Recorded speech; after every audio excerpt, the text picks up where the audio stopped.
Сайн уу хүүхдүүд ээ? Өөхөө багш нь байна. Өмнөх цагаар Есүстэй уулзсан биз дээ.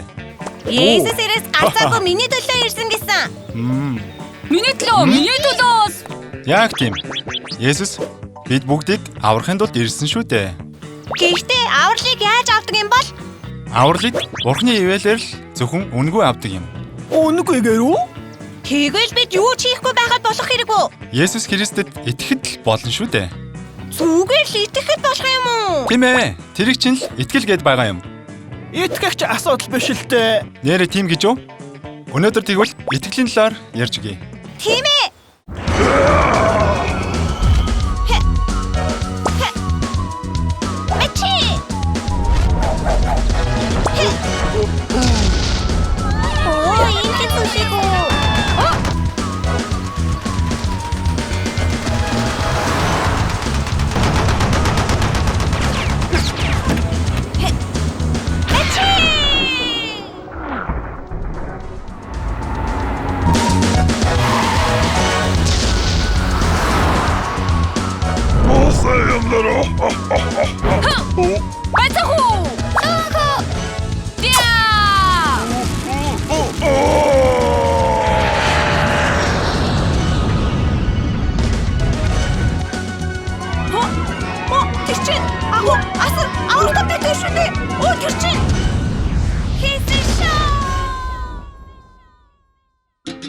Есүс Самарын сухар хотын эмэгтэйтэй уулзсны дараа Галилийн Кана хот руу явсан. Канагийн хурим дээр Есүс усыг дарс болгосон. Тийм ээ. Кана бол Есүс эзэн анхны гамшигаа хийсэн газар шүү дээ. Тэгээд тэр газарт Капернаумд хааны нэгэн түшмэл Есүсийг хайж ирсэн. Есүс ээ. Капернаумаас Кана хүртэл нэг бүтэн өдрийн зайтай. Тэр Есүсийг харахыг хүссэн бололтой. Есүс ээ. Таны үлдсэн гайхамшигыг би харсан. Манай гэрт очиод хүүг минь идгээж өгөөч. Миний хүү үхлийн гэрмэгтэр байна. Та нар тэмдэг болон гайхамшигуудыг үзэхгүй бол өөр итгэхгүй юм. Үгүй. Яв. Хүүчин амьд байна. Очилгүй үгээрэй гэж үү? Тэр үгэнд яаж итгэх юм бэ? Хүүхдээ нүх гэж байхад Есүсийн үгэнд итгэж чадсан гэж үү? Тийм ээ. Үгэнд итгэж бай. Түшмэл Есүсийн хэлсэн үгэнд итгээд бүтэн өдрийн зайтай гэр рүүгээ явсан. Гэтэл түшмэлийн зарснаар түүний рүү гүйн ирж Эзэндээ. Ямар нэг юм болсон уу? Арай. Хүүгчин амьдарч ирсэн. Өвчин бүгд идгэрсэн. Юу гэнэ? Хэдэн цагийн үед идгэрсэн бэ? Өчигдөр орой 7 цаг. өчтөр өдрийн 7 цаг бол Есүсийн үгэн айлдсан цагтаа яг таарч байсан юм.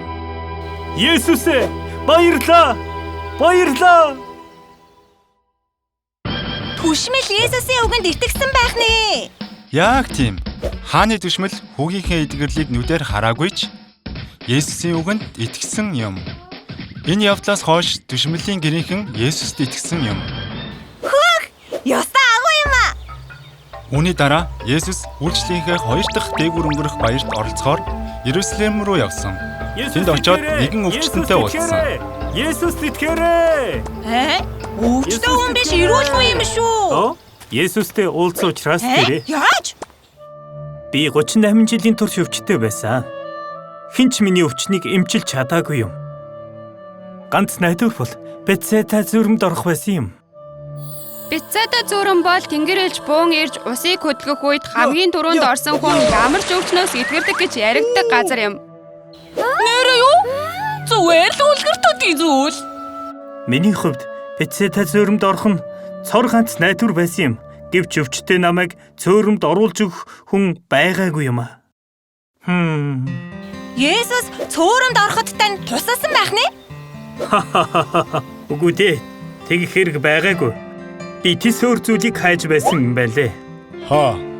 Чи эдгэрхийг хүсэж байна уу? Усыг хөдөлгөх үед намайг цөөрөмд оруулах хүн байдаггүй.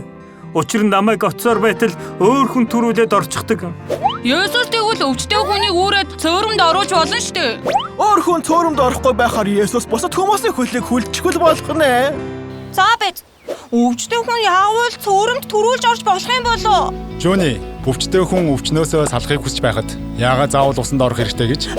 Яагаад нөгөө усанд төрүүлж орох юм бол өвчний итгэн гээзтэй. Бос дэвсгэрээ аваад яв. Би хэрхэн алхаж чадах вүлээ? Хөөх. Би өвчнөө эдгэхийн тулд цөөрөмдөл төрүүлж орох хэрэгтэй гэж бодсон. Гэтэл үнэхээр өвчнөөсөө эдгийгээвэл Есүсийн үгэнд итгэх хэрэгтэй байсан байна лээ.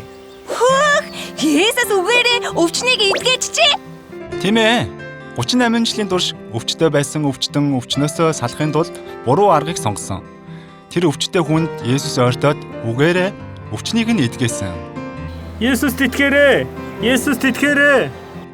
Бид аврал авахын тулд юунаас илүү Есүсийн үгэнд итгэх хэрэгтэй юм.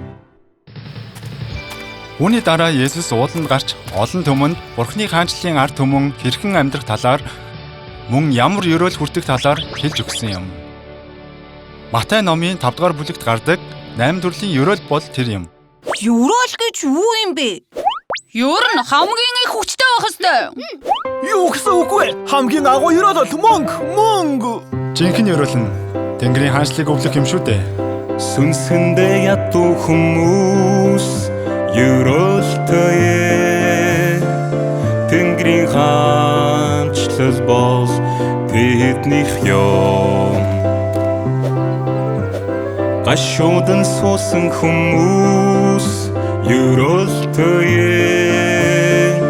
тэд тайлхарлыг аван амрах болно. Игэл дүлгөн хүмүүс ёроолтой тэд нар дэлхийг өвлөн авах болно. Зүвд байлын төлөө өлсөж цангагч хүмүүс ёроолтой тэд нар цаатгагдах болно. Энэрэнгүй сэтгэлд хүмүүс ёроолтой тэд өршөөл инэрлийг хүртэх болно. Зүрхэндээ ариун хүмүүс ёроолтой тэд Бурхныг заавал харах болно.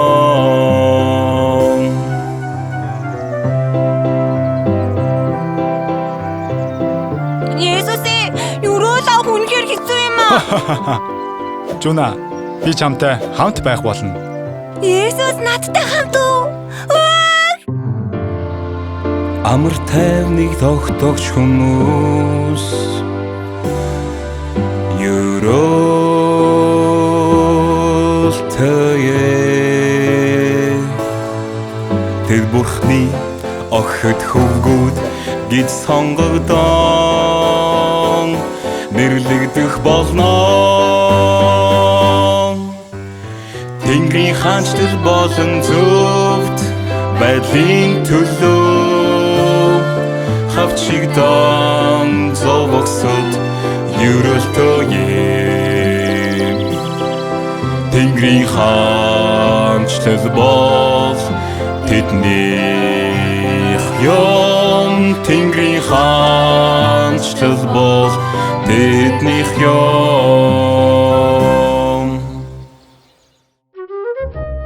Есүс Парисай Симоны гэрт өргөцсөн юм. За, та бидэнд сайхан үгээ альдна уу? Есүс Энэ эмэгтэй хэн болцоход? эзэн Хэрв энэ иш үзүүлэгч мөн юм бол энэ эмэгтэй хэн болохыг нүгэлтэн гэдгийг мэдэх учиртайсан. Симоно, Есүс. нэгэн хүнд 50 динарын үртэй, мөн 500 динарын үртэй хүн байжээ. Тэд хоёулаа төлөх чадваргүй тул тэр тэдний өрийг нь цайруулжээ. ёстой оттой мó. Тэр хүн чинь хэн юм бэ? Би ч гэсэн мөнгө зээлээ байц. Тэгвэл тэр хоёр хүний хэн нь илүү тэр хүнийг хайрлах бол? Миний бодлоор илүү хэтрүүлэгдсэн хүн нь байх. Чи зөв хэллээ. Энэ эмэгтэйг харж байна уу? Намайг гэрт чинь орж ирэхэд чи надад хөл угаах усч өгөөгүй. Энэ эмэгтэй нулимсаараа хөлийг минь оргоод үсээрээ арчлаа. Чи намайг үнсээгүй. Харин энэ эмэгтэй орж ирснээс хойш хөлийг минь үнсээр л байна. Чи миний толгойг тосоор тослоогүй. Тэр харин үнэт тосоор хөлийг минь тослов. Эмэгтэй, Эзэн, итгэл чинь чамайг аварлаа. Амар тайван явдаа. эзэнтэй. Есүс бол бид бүгдийн гэм нүглийг өршөөхийн тулд ирсэн юм. Гэмтэн гинэ? Би өөр хүн шүү. Гэм нүгэлтэй эмэгтэй Есүстэй уулзаад аврагдсан юм. Хаварлан Есүст итгэх юм байна шүү дээ. Тийм ээ. Хааны дүшмэл шиг итгэл нь харагдахгүй байх хэрэгтэй. Мөн 38 жил өвчтөй байсан хүн шиг юунаас илүү Есүсийн үгэнд итгэх хэрэгтэй. Есүс тийм итгэлтэй хүмүүст ерөөлөө өгнө гэж айлтсан юм. Одооноос би Есүст улам илүү итгэнэ. Жинхэнэ ерөөл нь Тэнгэрийн хаанчлыг өвлөх юм шүү дээ. Сүнсэндээ ядуу хүмүүс ерөөлтөе. Тэнгэрийн хаанчлал бол тэднийх юм. Гашуудан суусан хүмүүс ерөөлтөе. Тэд тайлхарлыг аван амрах болно. Игэл дүлгөн хүмүүс ерөөлтөе. Тэд нар дэлхийг өвлөн авах болно.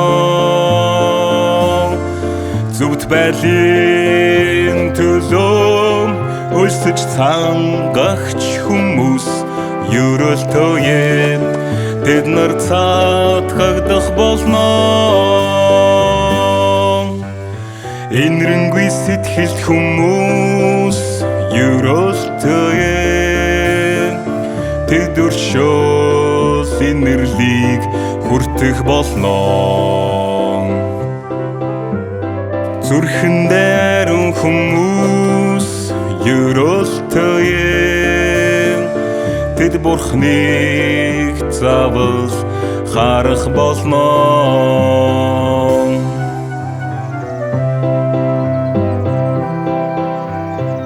Есүсээ ерөөл авах үнэхээр хэцүү юм аа. Жуна, би чамтай хамт байх болно. Есүс надтай хамт уу? Амар тайвныг тогтоогч хүмүүс